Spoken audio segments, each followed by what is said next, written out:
Hello student, welcome back to my YouTube channel. आज हम द्वितीय कोटि के अवकलज यानी डेरिवेटिव ऑफ सेकंड ऑर्डर के बारे में स्टडी करने वाले हैं, जिसमें हमें लगातार 2 बार अवकलन करना होता है। तो चलिए शुरू करते हैं। यदि y is equal to f x का कोई फलन हो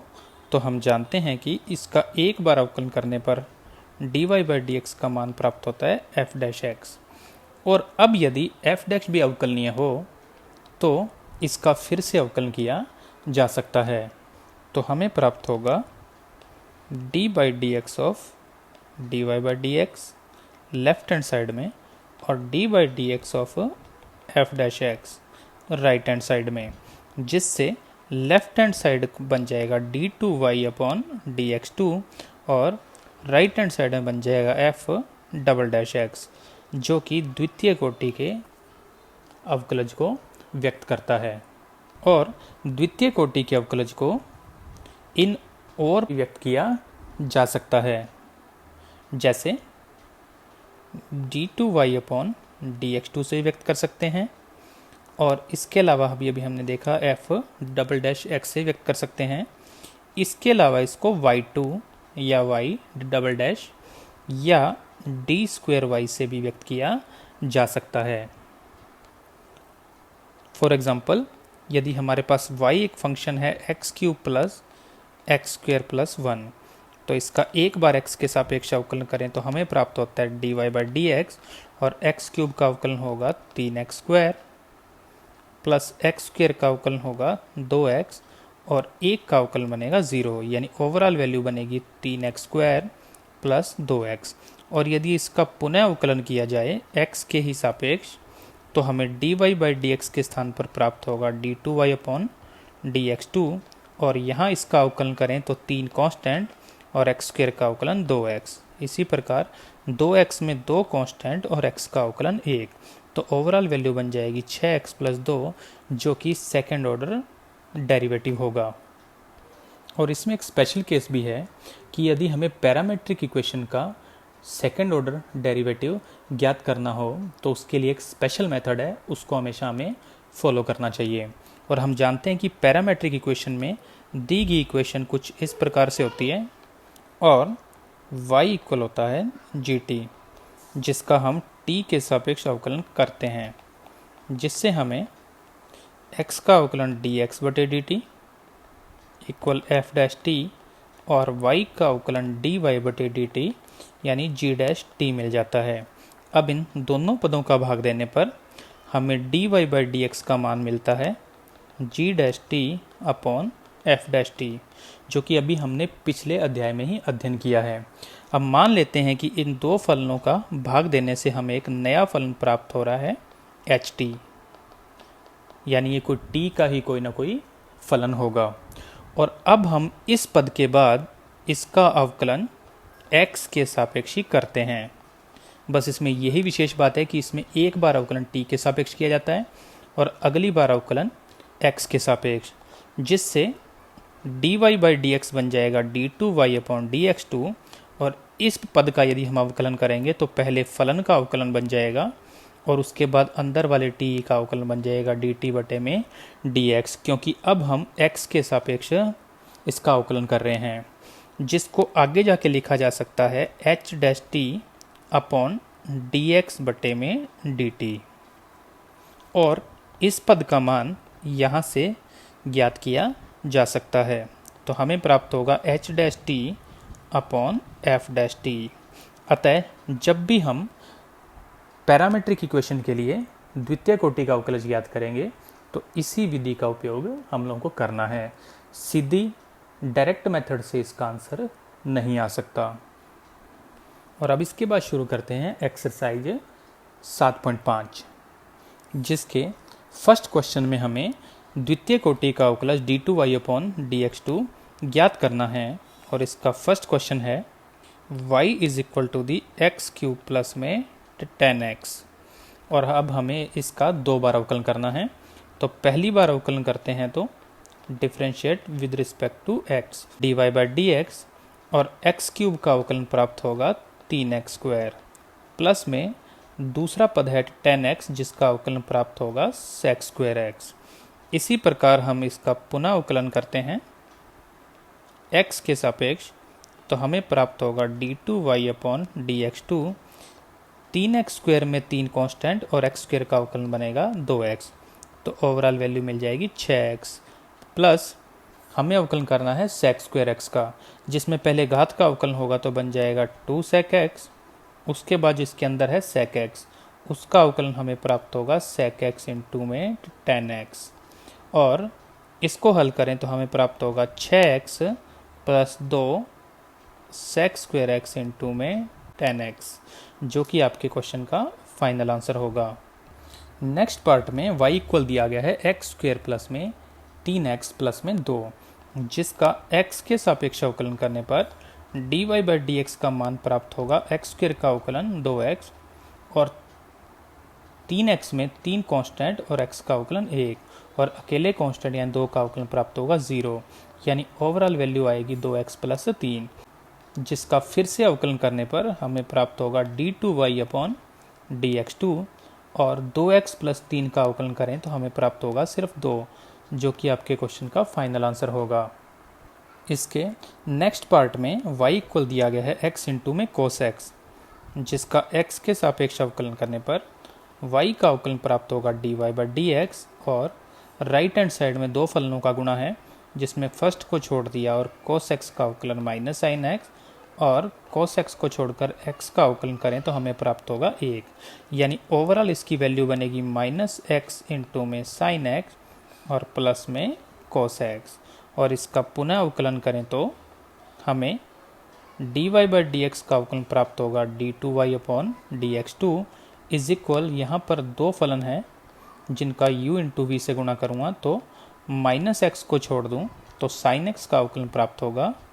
cos x, और यदि साइन x को छोड़कर माइनस x का अवकलन किया जाए तो हमें प्राप्त होगा -1, और इसी प्रकार प्लस cos x का अवकलन करें तो हमें प्राप्त होगा माइनस साइन x, जिसका ओवरऑल आंसर बनेगा minus x cos x minus sine x और माइनस साइन x, जिससे ओवरऑल आंसर बनेगा माइनस एक्स cos x और -2 इंटू साइन x। और यदि इसमें से माइनस कॉमन ले लिया जाए तो बीच में बन जाएगा प्लस, जो कि आपके क्वेश्चन का फाइनल आंसर होगा। नेक्स्ट पार्ट में पहली बार x के सापेक्ष अवकलन करते हैं तो dy बाई डी एक्स का मान प्राप्त होगा 2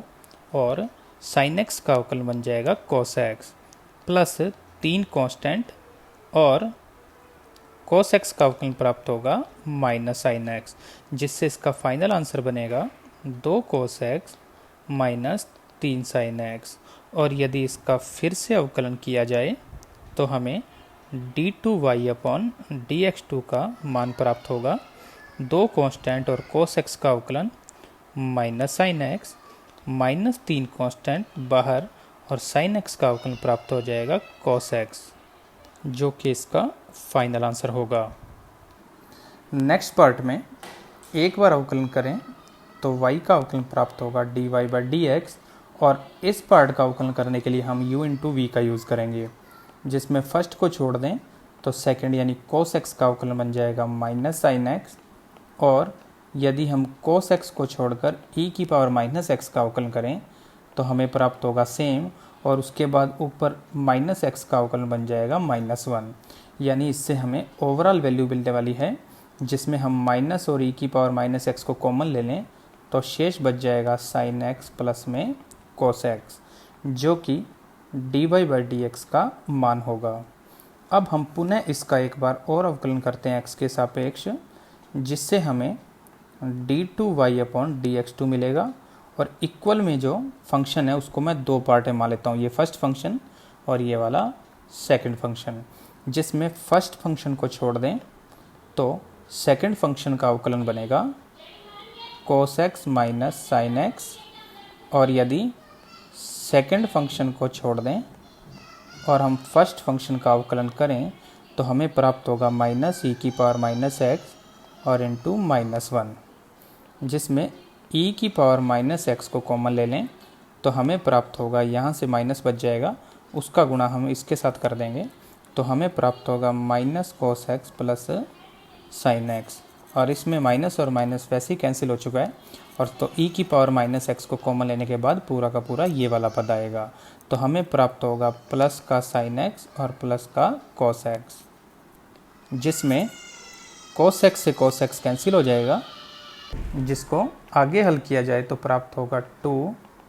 sin x जो कि इनके योग से प्राप्त होगा, और इंटू ई की पावर माइनस एक्स जो कि आपके क्वेश्चन का फाइनल आंसर होगा। नेक्स्ट पार्ट में एक बार अवकलन करने पर हमें प्राप्त होगा dy by D X is equal A और साइन एक्स का अवकलन cos x माइनस बी और cos x का अवकलन हो जाएगा माइनस साइन एक्स। अगली बार फिर से अवकलन करें तो हमें प्राप्त होगा d2y अपॉन dx2 का मान इज इक्वल a और cos x का अवकलन बन जाएगा माइनस साइन एक्स और प्लस b और साइन x का अवकलन प्राप्त होगा cos x, जो कि आपके क्वेश्चन का फाइनल आंसर होगा। नेक्स्ट क्वेश्चन में y का मान दिया गया है और इसके आधार पर मुझे सिद्ध करना है कि d2y upon dx2 plus y is equal होगा 0। इसका मतलब मुझे सेकेंड ऑर्डर डेरिवेटिव या द्वितीय अवकलज ज्ञात करना है। हमें दिया गया है कि जिसको नाम देते हैं समीकरण नंबर 1, और इसका x के सापेक्ष एक बार अवकलन करें तो हमें प्राप्त होगा dy by D X is equal A sine X का अवकलन बन जाएगा cos x और b और cos x का अवकलन बन जाएगा माइनस साइन एक्स, जिसको नाम देते हैं समीकरण नंबर 2। और इसका पुनः x के सापेक्ष अवकलन करते हैं तो हमें प्राप्त होगा d2y upon dx2 is equal A cos x का अवकलन बन जाएगा माइनस ए साइन एक्स और माइनस बी और साइन एक्स का अवकलन प्राप्त होगा cos एक्स, जिसमें से माइनस कॉमन लेने के बाद हमें प्राप्त होगा A sine X plus B cos X. और यदि समीकरण 1 से मान देखें तो ये मान बन रहा है y का, समीकरण 1 से। इस आधार पर d2y अपॉन dx2 इक्वल बन रहा है माइनस वाई,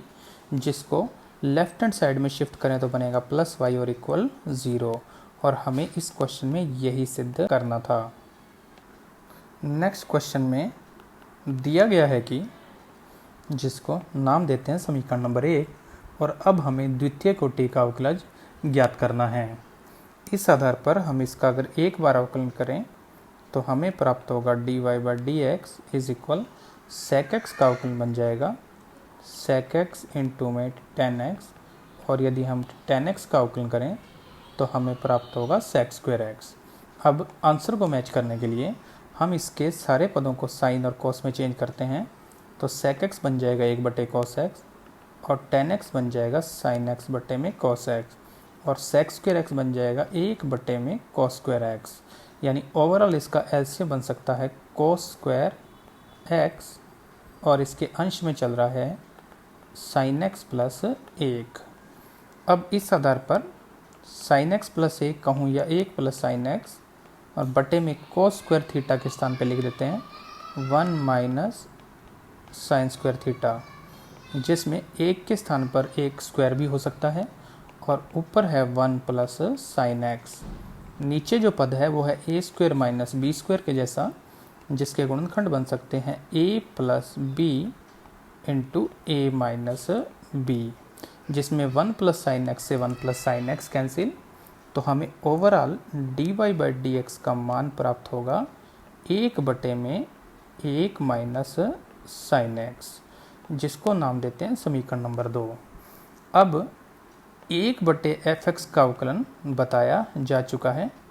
जिसका मान होता है -1/f(x)²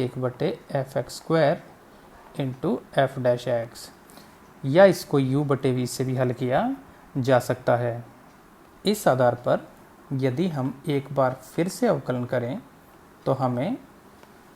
d2y upon dx2 is equal है -1/f(x) का स्क्वायर इंटू 1 बार f(x) का फिर से अवकलन, जिससे इसका उत्तर बनेगा -1/1 माइनस साइन एक्स का होल स्क्वायर, और 1 माइनस साइन एक्स का अवकलन बन जाएगा माइनस कॉस एक्स, जिसको आगे हल करें तो माइनस और माइनस बन जाएगा प्लस, और ओवरऑल वैल्यू बनेगी cos x upon 1 minus sign X का होल स्क्वायर, जो कि d2y अपॉन dx2 का मान होगा और हमें यही सिद्ध करना था। नेक्स्ट क्वेश्चन में दिया गया है कि y is equal to the a cos nx plus b into sine nx, जिसको नाम देते हैं समीकरण नंबर 1, और इसके आधार पर हमें ये मान सिद्ध करना है, यानी हमें दूसरी कोटि का अवकलज चाहिए। और इसके लिए हम पहले y का एक बार अवकलन करते हैं, तो हमें प्राप्त होगा dy by D X is equal, जिसमें a कांस्टेंट है, और cos का अवकलन प्राप्त होगा माइनस साइन nx, और उसके बाद यदि हम nx का अवकलन करते हैं तो हमें प्राप्त होगा n। इसी प्रकार से दूसरे पद में गए तो b कांस्टेंट, और यदि मैं साइन का अवकलन करता हूं तो मुझे प्राप्त होगा cos nx, और यदि nx का अवकलन किया जाए तो मुझे प्राप्त होगा n। इस प्रकार dy बाई डी एक्स का मान हमें प्राप्त होगा, उसमें हम कॉमन ले लेते हैं n को, शेष बचेगा minus a into sine n x plus b into cos n x, जिसको नाम देते हैं समीकरण नंबर 2। अब यदि इसका पुनः अवकलन किया जाए तो हमें प्राप्त होगा d2y अपॉन dx2, जिसमें n बाहर गुणा में है और अंदर जाते हैं तो माइनस a कांस्टेंट, और इसके बाद साइन nx का अवकलन करें तो पूर्व की भांति हमें प्राप्त होगा cos nx इंटू में n, और उसके बाद प्लस b कांस्टेंट, और यदि हम cos nx का अवकलन करें तो माइनस साइन nx और इंटू में n, जिसमें d2y अपॉन dx2 को यदि और आगे सॉल्व करें तो अंदर से फिर से कॉमन आ सकता है n और साथ में माइनस, तो इसको लिख दिया माइनस, और बाहर ऑलरेडी n था तो बन जाएगा n स्क्वायर। शेष बचेगा a into cos n x plus b into sine n x, जो कि y का समीकरण 1 से मान होगा। तो इस आधार पर हमें d2y upon dx2 is equal minus n square into y समीकरण 1 से, जिसे लेफ्ट हैंड साइड में शिफ्ट करने पर d square y plus upon D x square plus n square y equal प्राप्त होगा 0, और हमें फाइनली यही सिद्ध करना था। नेक्स्ट क्वेश्चन में हमें d2y अपॉन dx2 का मान ज्ञात करना है, लेकिन थीटा बराबर पाई बटे 4 पर, और हमें यहाँ पर एक पैरामीट्रिक इक्वेशन दी गई है, जिसके लिए हम पहले x और y का अवकलन करते हैं थीटा के सापेक्ष, जिससे हमें x का अवकलन प्राप्त होगा dx बटे डी थीटा, और वो आएगा a, और cos क्यूब में पहले घात का अवकलन करते हैं तो आएगा 3 cos स्क्वायर थीटा, फिर cos का अवकलन करें तो हमें प्राप्त होगा माइनस साइन थीटा, और यदि इसको ठीक किया जाए तो हमें प्राप्त होगा minus 3 cos square theta into sine theta, जिसको नाम देते हैं समीकरण नंबर 1। इसी प्रकार y का अवकलन हमें प्राप्त होगा dy बटे डी थीटा, जिसका उपरोक्त अनुसार यदि अवकलन करें तो a 3 साइन स्क्वायर थीटा, और साइन थीटा का अवकलन प्राप्त होगा cos थीटा, जो कि ओवरऑल बनेगा 3 sine square theta into cos theta, जिसको नाम देते हैं समीकरण नंबर 2। अब समीकरण 2 में 1 का भाग देते हैं, हमें प्राप्त होगा dy बाई डी एक्स, और ऊपर होगा 3 sine square theta cos theta upon minus 3 cos square theta into sine theta, जिसमें 3 से 3 कैंसिल, एक साइन से एक साइन और एक कॉस से एक कॉस कैंसिल, ओवरऑल बचेगा sine theta upon cos theta, यानी कि विद माइनस टेन थीटा, जो कि dy बाई डी एक्स का मान होगा। अब इसका अवकलन हमें प्राप्त होगा d2y अपॉन dx2 माइनस, और टेन का अवकलन हमें प्राप्त होगा सेक स्क्वायर थीटा, और थीटा का अवकलन होगा डी थीटा बटे डी एक्स, जिसको नेक्स्ट स्टेप में सॉल्व करें तो d2y upon dx2 is equal minus sec square theta upon dx upon d theta, जिसमें dx बटे डी थीटा का मान हम समीकरण 1 से यूज़ करते हैं। तो हमें प्राप्त होगा -3a cos square theta into sine theta. इस प्रकार माइनस से माइनस हो जाएगा कैंसिल, तो ओवरऑल d2y अपॉन dx2 का मान हमें प्राप्त होगा 1/3a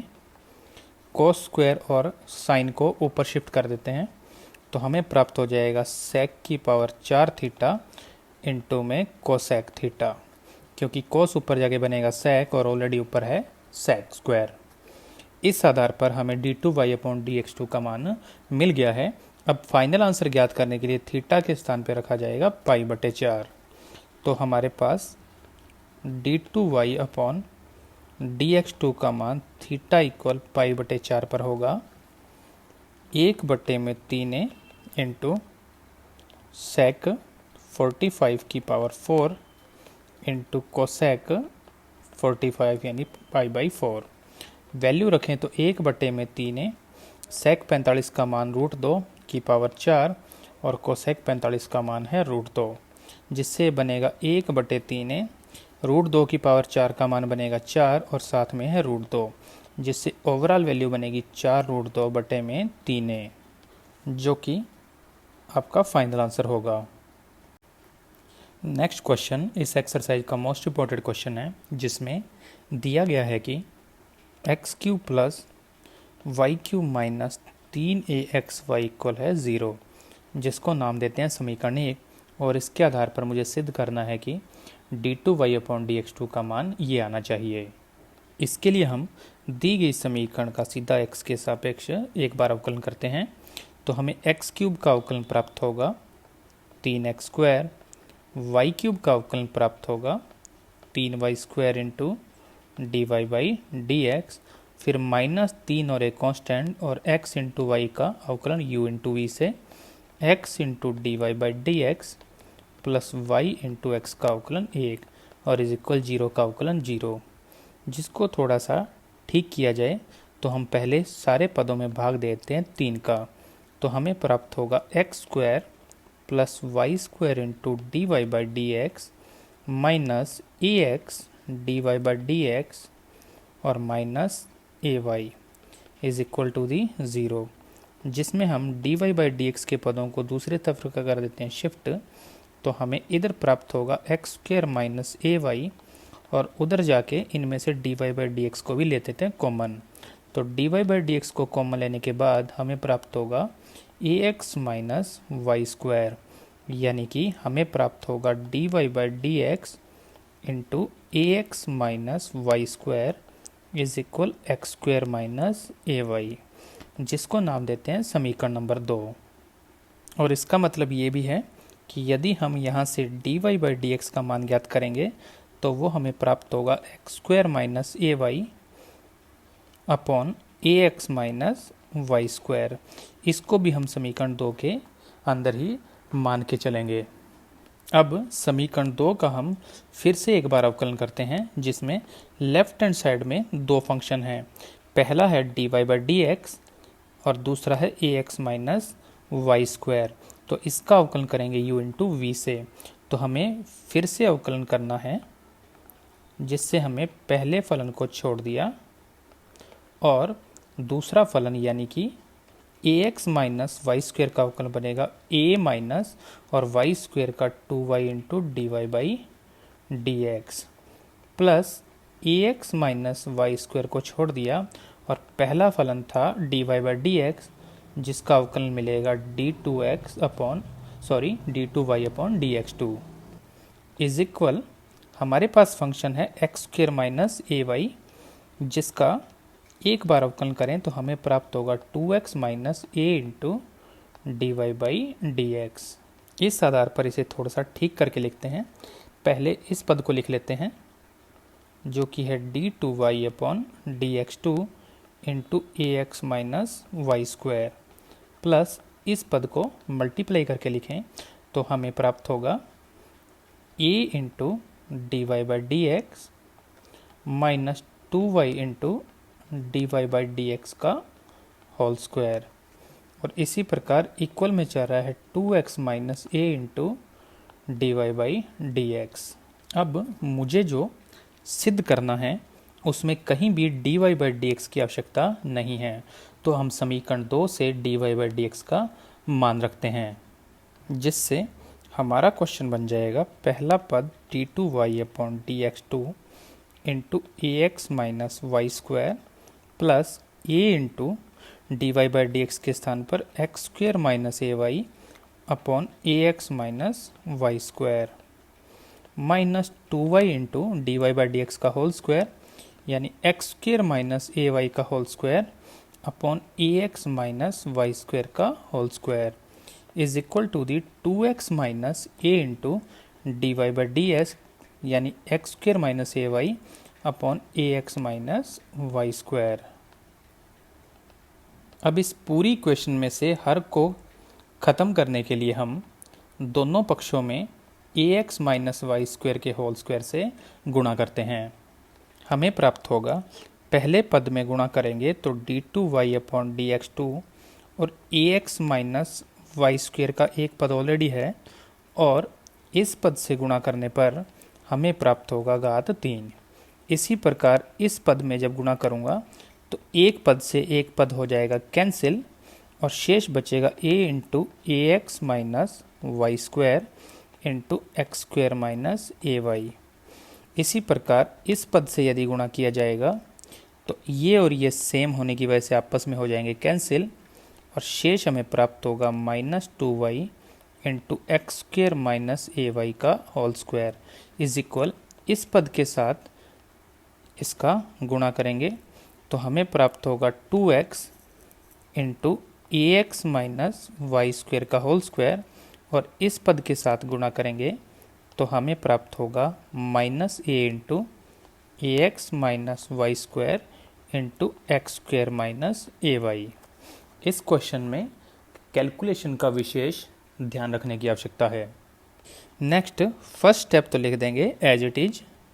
और इन दो पदों का गुणा करके उसके साथ ए का भी गुणा किया जाएगा, जिससे हमें प्राप्त होगा ये वाला पद। नेक्स्ट इस होल स्क्वायर को ओपन करके अंदर माइनस 2y का गुणा करें तो जिससे हमें प्राप्त होगा ये वाला पद और इक्वल में इसका स्क्वायर खोलकर 2x से गुणा करें तो जिससे हमें प्राप्त होगा ये वाला पद और अंत में इन दो पदों का गुणा करके यदि माइनस ए से गुणा करें तो हमें प्राप्त होगा ये वाला पद। अब लेफ्ट हैंड साइड में है A square X cube, right hand side में इसमें से जब ये माइनस होगा तो हमें प्राप्त होगा ए स्क्वायर एक्स क्यूब। इस आधार पर ये तीनों पद आपस में हो जाएंगे कैंसिल। अब लेफ्ट हैंड साइड का जो पहला पद है वो है D two Y upon D x two और ए एक्स माइनस वाई स्क्वायर का होल क्यूब और minus A cube X Y और यहाँ रखा हुआ है plus A cube X Y. जब ये लेफ्ट हैंड साइड में शिफ्ट होगा तो बन जाएगा minus 2a cube X Y. Next step में minus A X square Y square plus में 4a x square Y square मिलके बनाएंगे प्लस का 3a x square Y square और यदि मैं इन दो पदों का अंतर देखूं तो वो प्राप्त होगा minus 3a x square Y square, जिनको लेफ्ट हैंड साइड में यदि शिफ्ट करें तो ऑलरेडी था 3a x square Y square और ये मिलके बना देगा 6a x square Y square. Next हम ध्यान देंगे ए स्क्वायर वाई क्यूब और माइनस 2a स्क्वायर, जिससे हमें प्राप्त होगा minus a square y cube और राइट हैंड साइड में पड़ा है minus a square y cube, जिससे ये सारा मिल जाएगा ज़ीरो, यानी ये पद आपस में हो जाएंगे ख़त्म। शेष बचा लेफ्ट हैंड साइड में माइनस 2 इंटू एक्स की पावर 4 और y, राइट हैंड साइड में बचा है 2x प्लस वाई की पावर 4, जिसको लेफ्ट हैंड साइड में लेके आए तो बन जाएगा माइनस 2x इंटू वाई की पावर 4 और इक्वल में बन जाएगा 0। अब पहले एक पद को एज इट इज लिख देते हैं और बनेगा ax माइनस वाई स्क्वायर का होल क्यूब। अब इन सारे स्टेप में से -2 और xy आ सकता है कॉमन, जिसके बाद शेष हमारे पास बचेगा A cube plus 3axy minus X cube और minus Y cube is equal 0, जिसमें फर्स्ट स्टेप को हम एज इट इज नोट करते हैं। अब नेक्स्ट स्टेप में -2xy और इस पद के स्थान पर हम समीकरण 1 से मान रखते हैं। तो यदि समीकरण 1 से इस पद का मान रखा जाएगा तो वो प्राप्त होगा 0 = 0, जिससे d2y upon dx2 into ax minus y square का होल क्यूब इज इक्वल बन जाएगा 2a क्यूब और xy। और यदि अब हम d2y अपॉन dx2 का मान ज्ञात करें तो हमें प्राप्त होगा 2a cube xy upon ax minus Y square का होल क्यूब, जो कि आपके क्वेश्चन का फाइनल आंसर होगा। नेक्स्ट क्वेश्चन नंबर 7 में y का मान दिया गया है साइन इनवर्स x और इसके आधार पर हमें ये मान सिद्ध करना है। अतः हम लिखेंगे कि दिया गया है कि y is equal to the sine inverse x, जिसको नाम देते हैं समीकरण नंबर 1 और इसका एक बार अवकलन करते हैं तो हमें dy/dx का मान प्राप्त होगा साइन इनवर्स x का अवकलन 1 माइनस एक्स स्क्वायर का रूट, जिसमें हम 1 माइनस एक्स स्क्वायर के रूट को लेफ्ट हैंड साइड में लाकर dy/dx से गुणा कर देते हैं और इक्वल में बचेगा 1 और इसका कर देते हैं वर्ग। तो वर्ग करने पर हमें लेफ्ट हैंड साइड में मिलेगा 1 minus x square into dy/dx का होल स्क्वायर इज इक्वल 1 का स्क्वायर यानी 1, और इस पद का हम पुनः अवकलन करते हैं। अब इस पद का अवकलन करने के लिए यहाँ पर हम u इंटू वी का यूज़ करेंगे, जिसमें फर्स्ट स्टेप को यदि छोड़ दें तो सेकंड फंक्शन बनता है dy/dx का होल स्क्वायर, जिसमें पहले घात का अवकलन किया जाएगा तो हमें प्राप्त होगा 2dy/dx और उसके बाद अंदर वाले पद यानी dy/dx का अवकलन करें तो